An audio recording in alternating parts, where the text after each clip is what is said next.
Hi hello అండి, welcome back to our channel. నేను మీ కాంచన అండి. అయితే ఈరోజు మేము ధర్మస్థలం సంఘంలోని ఒక భాగమైన జ్ఞానదీప జ్ఞాన వికాస అనే వార్షికోత్సవం అయితే చేసుకుంటున్నామండి. ఈ రోజుకి 4 years అయిందనమాట.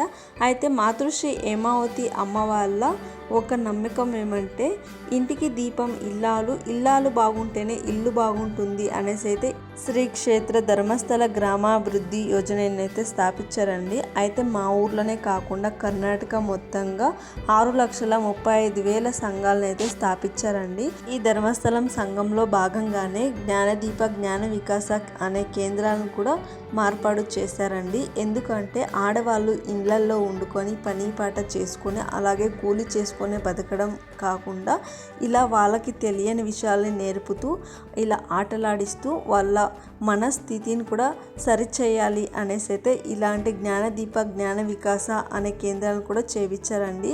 అంతేకాకుండా శ్రీ క్షేత్ర ధర్మస్థల గ్రామాభివృద్ధి అనేది అన్ని గ్రామాలని అభివృద్ధి పరచాలి, పేదవాళ్ళు అనేది లేకుండా అందరూ సమానమే అనేట్టుగా అభివృద్ధి పరచాలి అనేసి అయితే ఈ కార్యక్రమం ముఖ్య ఉద్దేశం అండి. ఈ కార్యక్రమంలోని ముఖ్య ఆద్యత అనేది మహిళలకైతే ఇచ్చారండి.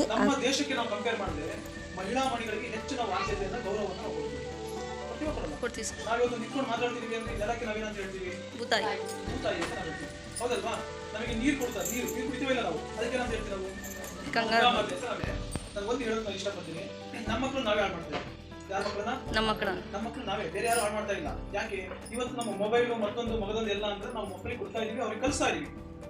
ಅವನು ಊಟ ತಿಂತಾ ಇಲ್ಲ, ನಾವೇನ್ ಮಾಡ್ತೀವಿ? ಹೋಗ ಮೊಬೈಲ್ ಕೊಟ್ಟು ಊಟ ತಿಂತಾರೆ. ಮೊಬೈಲ್ ಹಾಕೊಟ್ರೆ ಅವ್ನು ಏನ್ ಮಾಡ್ತಾನೆ? ತಿಂತಾರೆ. ಊಟ ತಿಂತಾನೆ. ಆ ಊಟ ಜೀರ್ಣ ಆಗುತ್ತೆ ಅಂತ ನಮಗೆ ಗೊತ್ತಿಲ್ಲ. ಊಟ ತಿಂತಾನೆ ಅಷ್ಟೇ ಬೇಕು ನಮಗೆ. ಆ ಜೀರ್ಣ ಆಗ್ಬೇಕಾ? ಅವ್ನು ಚೆನ್ನಾಗಿ ತಿನ್ನ, ಅವ್ನು ಅನುಭವಿಸ್ತಿನ್ನ. ಕೆಲವರು ದೊಡ್ಡವರು ಮಾತಾಡ್ತಾರೆ, ಊಟವನ್ನ ಯಾವತ್ತು ಕೈಯಲ್ಲಿ ತಿನ್ಬೇಕು. ಯಾಕೆ ಕೈಯಲ್ಲಿ ತಿನ್ಬೇಕು? ಲವಣಾಂಶಗಳಿದ್ದಾವೆ. ಕೈಯಲ್ಲಿ ಕಲಿಸಿ ತಿನ್ನೋದ್ರಿಂದ ನಮ್ಮ ಬಾಡಿ ಬಹಳ ಒಳ್ಳೇದಾಗಿದೆ. ಸ್ಪೂನಲ್ಲಿ ತಿಂದ್ರೆ ಈಗ ಕೆಲವು ಲೇಟೆಸ್ಟ್ ಮೊನ್ನೆ ನಿಮಗೆ ಗೊತ್ತಿದೆಯಲ್ಲ, ಬೆಂಗಳೂರಿಗೆ ಹೋದಾಗ ಮಂಚ ಹಾಕೊಂಡ್ರು ಅಂತ ಒಬ್ರು ಬಿಡಲಿಲ್ಲ. ನಿಜ ಸರ್. ಗೊತ್ತಿದ್ಯಾ? ಜಿಟಿ ಮಾಲಲ್ಲಿ ಬ್ಯಾನ್ ಮಾಡಿದ್ರು. ಹೌದಲ್ವಾ? ಹೌದು ಸರ್. ನಿರ್ಲಕ್ಷ್ಯ ಮಾಡಿದ್ರು. ಮಂಚ ಹಾಕೊಂಡ್ರೆ ನಿರ್ಲಕ್ಷ್ಯ ಮಾಡಿದ್ರು. ಅದೇ ದೊಡ್ಡ ಸಂಕಟ ಆಯ್ತು, ಸಮಸ್ಯೆ ಆಯ್ತು. ಆ ಮಾಲ್ನ ಸೀಸ್ ಮಾಡಿದ್ರು. ಬೇಕಿತ್ತ ಇದು? ಅಂದ್ರೆ ನಮ್ಮ ಕಲ್ಚರ್ ವೆರಿ ಇಂಪಾರ್ಟೆಂಟ್ ಅಂತ ಆಯ್ತಲ್ವಾ? ಹಾಗೆ ನಮ್ಮ ಮಕ್ಕಳು ದಯವಿಟ್ಟು ಅರ್ಥ ಮಾಡ್ಕೊಳ್ಳಿ. ಇವತ್ತು ನಮ್ಮ ಮಕ್ಕಳು ನಾವೇ ಹಾಳು ಮಾಡ್ತಾ ಇದೀವಿ. ಯಾರು ಹಾಳು ಮಾಡ್ತಾ ಇದೀವಿ? ನಾವೇ. ನಮಗೆ ಅವರಿಗೆ ಜೀವನ ಪಾಠ ನಾವು ಕಲಿಸ್ತಾ ಇಲ್ಲ. ಅಂದ್ರೆ ನೀವೇನ್ ಕಷ್ಟ ಪಡ್ತಾ ಇದ್ದೀರಿ ಅಂತ ಆ ಕಷ್ಟ ಯಾರಿಗೆ ಗೊತ್ತಾಗ್ಬೇಕು? ಅವ್ರಿಗೆ ಗೊತ್ತಾಗ್ಬೇಕು ಸರ್. ನನಗೆ ಮೊನ್ನೆ ನಾವು ಒಂದ್ ಕಡೆ ಹೋಗಿದ್ದೆ, ಅವ್ರು ನನಗೆ ಬಹಳ ಆತ್ಮೀಯರು.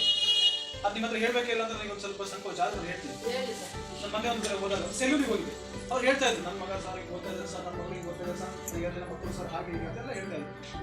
ಅವ್ರು ಆಮೇಲೆ ಹೇಳ್ತಾರೆ, ನನ್ನ ಮಗನಿಗೆ ಕೆಲಸ ಬರಲ್ಲ ಸರ್, ಅವನಿಗೆ ಸೇರ್ಸೋದಿಲ್ಲ ಸರ್, ಅವನಿಗೆ ಸೇರ್ಸೋದಿಲ್ಲ. ಮನೆಯವರು ಊಟ ಕೊಟ್ಟ ಅಂತಂದ್ರೆ ಊಟ ಅಲ್ಲೇ ಹೊರ ಕೊಟ್ಟು ಹೋಗ್ ಅಂತ ಹೇಳಿ ಬರೋದಕ್ಕೆ ನಾನು ಬಿಡಲ್ಲ ಸರ್ ಅಂತ ಹೇಳಿ. ತಪ್ಪಾ ಸರಿನಾ ಇದು?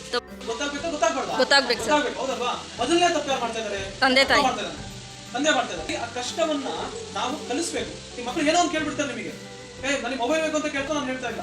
ಇವಾಗ ಒಂದು ಬರ್ತಡೇ ಬಂತು, ಮಮ್ಮಿ ಒಂದು ಬಟ್ಟೆ ಕೊಡ್ಸಮ್ಮ ಅಂತ ಹೇಳಿದ್ರೆ, ಡ್ರೆಸ್ ಕೊಡ್ಸಮ್ಮ, ಜೀನ್ಸ್ ಪ್ಯಾಂಟ್ ಕೊಡ್ಸಮ್ಮ ಅಂತ ಹೇಳಿದ್ರೆ ಸಹಜ, ಕೊಡ್ಸ್ಬಾರ್ದು ಅಂತ ಹೇಳ. ಆದ್ರೆ ಅದನ್ನ ಕೊಡ್ಸೋದಕ್ಕೆ ನೀವು ಎಷ್ಟು ಕಷ್ಟ ಮಾಡ್ತಾ ಇದ್ದೀರಿ? ಬೇಕು ಅಂತಲ್ವಾ? ಇನ್ನು ಮುಖ್ಯವಾಗಿ ಏನಂತಂದ್ರೆ ನಾವು ಹಾಸಿಗೆ ಇದ್ದಷ್ಟು ಕಾಲ್ ಚಾಚಿ ಅಷ್ಟೇ. ಹೌದಾ ಅಲ್ವಾ? ಯಾರೋ ಒಬ್ರು ಬಹಳ ಸಿಂಗಾರ ಮಾಡ್ಕೊಂಡು ಹೋಗ್ತಾರೆ, ನಾಳೆ ನಾನು ಅವಳ ತರನೇ ಆಗ್ಬೇಕು ಅಂದ್ರೆ ಆಗುತ್ತಾ? ಒಂದು ಚಿಕ್ಕ ಒಂದು ಕತೆ ನಾನು ಹೇಳ್ಬೇಕು. 2,000 ರೂಪಾಯಿ ನೋಟ್ ಕೊಡ್ತೀರಾ? ಈಗ ಐತಾ? ಇಲ್ಲ ಸರ್, ಈಗಿಲ್ಲ.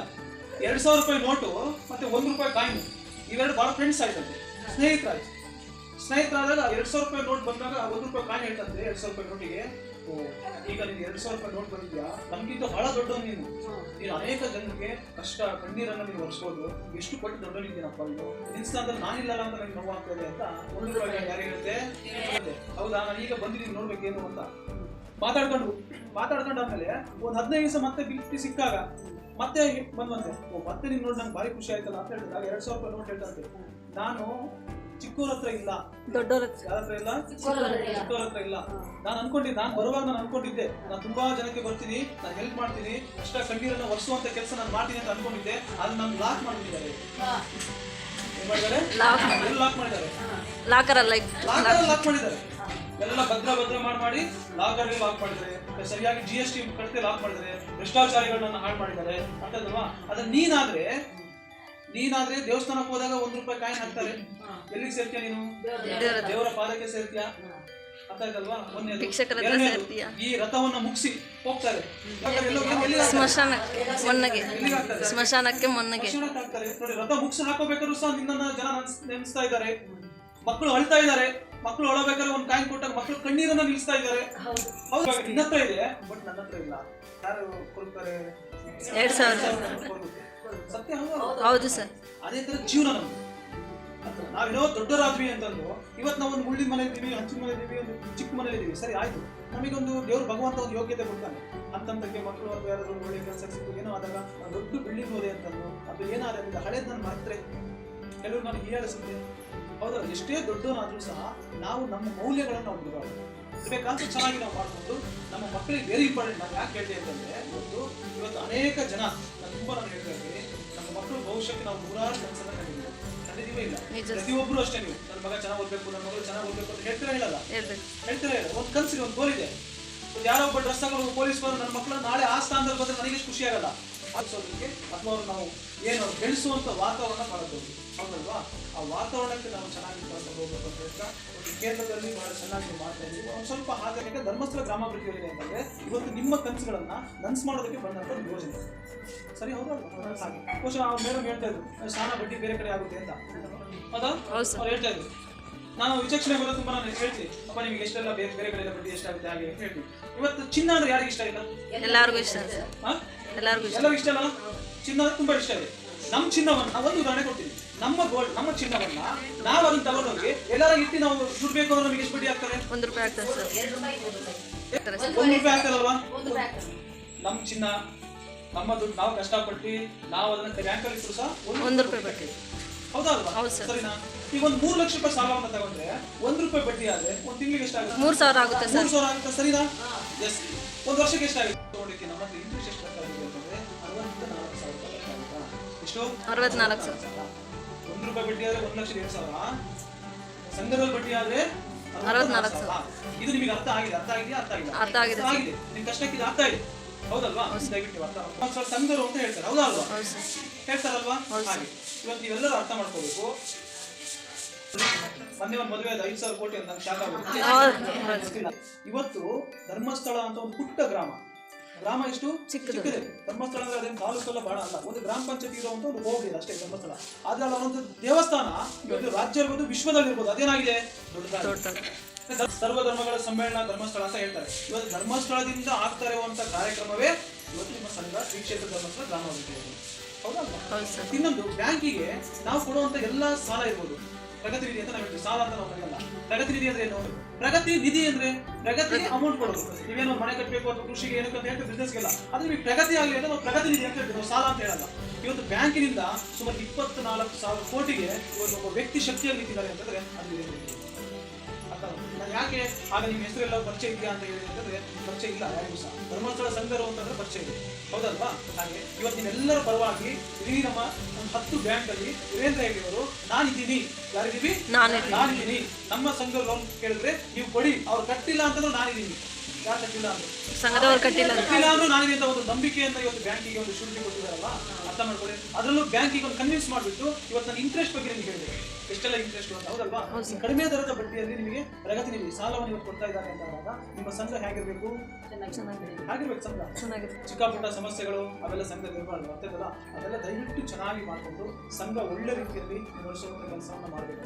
ಅನೇಕ ದೇವಸ್ಥಾನಗಳಿದ್ದಾವೆ, ನಿಮಗೆ ಗೊತ್ತಿರ್ಬೋದು, ದೊಡ್ಡ ದೇವಸ್ಥಾನಗಳಿದ್ದಾವೆ. ಇವತ್ತು ಆ ದೇವಸ್ಥಾನಗಳೆಲ್ಲ ಮನಸ್ಸು ಮಾಡಿದ್ರೆ ಇವತ್ತು ಈ ಸಂಸ್ಥೆ, ಈ ಯೋಜನೆ ಇದೆಯಲ್ಲ, ಇಡೀ ವಿಶ್ವಕ್ಕೆ ತಗೊಂಡು ಹೋಗ್ಬೋದು. ಈ ವಿಶ್ವಕ್ಕೆ ಧರ್ಮಸ್ಥಳ ಅಂತ ಒಂದು ದೇವಸ್ಥಾನ ಇವತ್ತು ರಾಜ್ಯಕ್ಕೆ ಸುಮಾರು 6,35,000 ಸಂಘವನ್ನ ಮಾಡಿ ಸುಮಾರು 24,000 ಕೋಟಿ ಇವತ್ತು ಪ್ರಗತಿ ನಿಧಿ ಸಾಲವನ್ನ ಇವತ್ತು ಪ್ರತಿ ಮನೆ ಬಾಗಿಲಿಗೆ ಇವತ್ತು ಕೊಡ್ತಾ ಇದೀವಿ. ನಾವು ಕೊಡ್ತಾ ಇದೀವಾ ಇಲ್ವಾ? ಹಾಗೆ ಅನೇಕ ದೇವಸ್ಥಾನಗಳಿದ್ದಾವೆ. ಒಂದು ದಿವಸಕ್ಕೆ 4 ಕೋಟಿ ಲಾಭ ಇದಾವೆ. ಒಂದು ದಿವಸಕ್ಕೆ 4 ಕೋಟಿ. ಅವ್ರ ಮನಸ್ಸು ಮಾಡಿದ್ರೆ ಈ ಯೋಜನೆ ಎಲ್ಲಿ ತಗೊಂಡು ಹೋಗ್ಬೋದು? ವಿಶ್ವಕ್ಕೆ ತಗೊಂಡು ಹೋಗ್ಬೋದು, ಇಡೀ ದೇಶಕ್ಕೆ ತಗೊಂಡು ಹೋಗಿ, ವಿಶ್ವಕ್ಕೆ ತಗೊಂಡು, ಅರ್ಥ ಆಯ್ತಲ್ವಾ?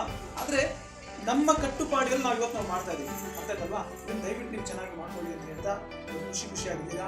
4 ವರ್ಷ ನಿಮ್ಮ ಕೇಂದ್ರ ಆಗಿದೆ. ಎಷ್ಟು ವರ್ಷ ಆಗಿದೆ? 4 ವರ್ಷ ಕೇಂದ್ರ ಆಗಿದೆ. ಅನೇಕ ಚಿಂತನೆಗಳನ್ನು ನೀವು ಮಾಡ್ತೀರಾ, ಹೌದಾ ಅಲ್ವಾ? ಹೆಣ್ಮಕ್ಳಿಗೆ ಸಂಬಂಧಪಟ್ಟಂತ ವಿಚಾರಗಳ, ತಿಂಗಳ ಸಮಸ್ಯೆ ಇರ್ಬೋದು, ಇಂಥದ್ದೆಲ್ಲ ಮಾಡ್ತೀರಾ. ದಯವಿಟ್ಟು ಅರ್ಥ ಮಾಡ್ಕೊಳ್ಳಿ. ನಾನು ಒಂದು ಹೇಳೋದಕ್ಕೆ ಇಷ್ಟಪಡ್ತೀನಿ. ಇವತ್ತು ಕೆಲವು ಬುದ್ಧಿ ಇಲ್ದಿರೋ ಚಿಕ್ಕ ಮಗು ಮೆಚೂರ್ಡ್ ಆಗ್ತಾ ಇದ್ದಾರೆ, ಹೌದಲ್ವಾ?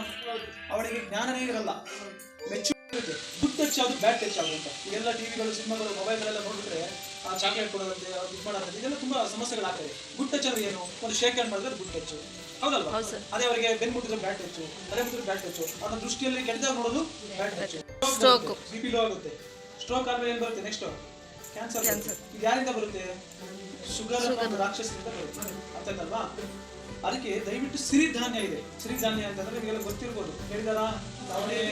ನವಣೆ, ಸಜ್ಜೆ ಇದೆ, ರಾಗಿನೂ ಬರ್ತದೆ ಸಿರಿಧಾನ್ಯ. ನೀವು ದಿನದಲ್ಲಿ ಒಂದು ಭತ್ತ ಆದ್ರು, ಎಷ್ಟು? ಒಂದು ಒಂದು ಭತ್ತ ಆದ್ರೂ ನೀವು ಸಿರಿಧಾನ್ಯದೊಂದು ಯೂಸ್ ಮಾಡಿ. ಸಿರಿಧಾನ್ಯ ಕಾಸ್ಟ್ಲಿ ಅಲ್ಲ. ಇವತ್ತು ನಾವು ಏನು ಭತ್ತ ಅಕ್ಕಿ ತಿಂತೀವಲ್ವಾ, ಅನ್ನ ತಿಂತೀವಿ ನಾವು. ಅನ್ನ ಸುಮಾರು ನಾವು ಒಂದು ಮನೆಯಲ್ಲಿ ಒಂದು 3 ಜನ ಇದ್ದಾರೆ ಅಂತಂದ್ರೆ 1 ಲೋಟ ಅನ್ನ ಬೇಕಾದ್ರೆ. ಸಿರಿಧಾನ್ಯ ಆದರೆ ಅದು 30% ಸಾಕು. ಎಷ್ಟು ಪರ್ಸೆಂಟು? ನಮ್ಮ ಆರೋಗ್ಯ ಭಾಳ ಚೆನ್ನಾಗಿರುತ್ತೆ. ಅರ್ಥಾಯ್ತಲ್ಲ? ಲವಲವಿಕೆಯಿಂದ ಇರ್ತೀವಿ, ಬಾಡಿಗೆ ಬೇಕಾದ ವಿಟಮಿನ್ಸ್ ಅದರಲ್ಲಿ ಇರುತ್ತೆ. ನಾಳೆ ಇಂಥ ಸಮಸ್ಯೆಗಳು ಏನಾಗಲ್ಲ. ಅರ್ಥಾಯ್ತಲ್ವಾ? ಇದನ್ನು ನೋಡ್ಕೊಂಡು ಒಂದೊತ್ತಾದ್ರೂ ಆರೋಗ್ಯಕ್ಕೆ ಪೂರಕವಾಗಿ, ಯಾಕಂದ್ರೆ ಇವತ್ತು ಆರೋಗ್ಯವೇ ದೊಡ್ಡ ಭಾಗ್ಯ. ಇವತ್ತು ಆರೋಗ್ಯ ಚೆನ್ನಾಗಿದ್ರೆ ಮಾತ್ರ ನೀವೆಲ್ಲ ಚೆನ್ನಾಗಿರ್ಬೋದು. ಆರೋಗ್ಯನೇ ಇಲ್ಲ ಅಂತಂದ್ರೆ ಚೆನ್ನಾಗಿ ಮಾಡ್ಕೊಳ್ಳಿ ಅಂತ ಹೇಳ್ತಾ చూశారు కదండి మా జ్ఞానదీప జ్ఞాన వికాస కేంద్రంలో ఎలాంటి మంచి మాట్లాడి నేర్పుతున్నారో, అలాగే ఇంత మంచి మాట్లాడి నేర్చుకోవాలి అంటే దీనికి కారణమైన మాతృశ్రీ హేమావతి అమ్మ వాళ్ళ దయ వల్ల. అయితే ఇక్కడున్న మా సార్ల వల్ల కూడా అండి, హరీష్ సారు, అనిల్ సారు, అలాగే మురళి సారు, అలాగే రేణుక మేడం వల్ల మాకు ఇంత మంచి మాటలు, ఇంత మంచి మార్గానికి అయితే మేము వెళ్తూ ఉన్నామండి. అయితే మీలో ఎవరైనా కానీ ధర్మస్థలం సంఘానికి చేరకపోతే చేరుకోండి, చాలా ఉపయోగాలు ఉన్నాయి. అయితే తక్కువ వడ్డీకి కూడా అమౌంట్ ఇస్తూ ఉన్నారు. ఇంకా మా వీడియో కానీ మీకు నచ్చినట్లయితే లైక్ చేయండి, షేర్ చేయండి, కమెంట్ చేయండి, అలాగే సబ్స్క్రైబ్ చేసుకోండి.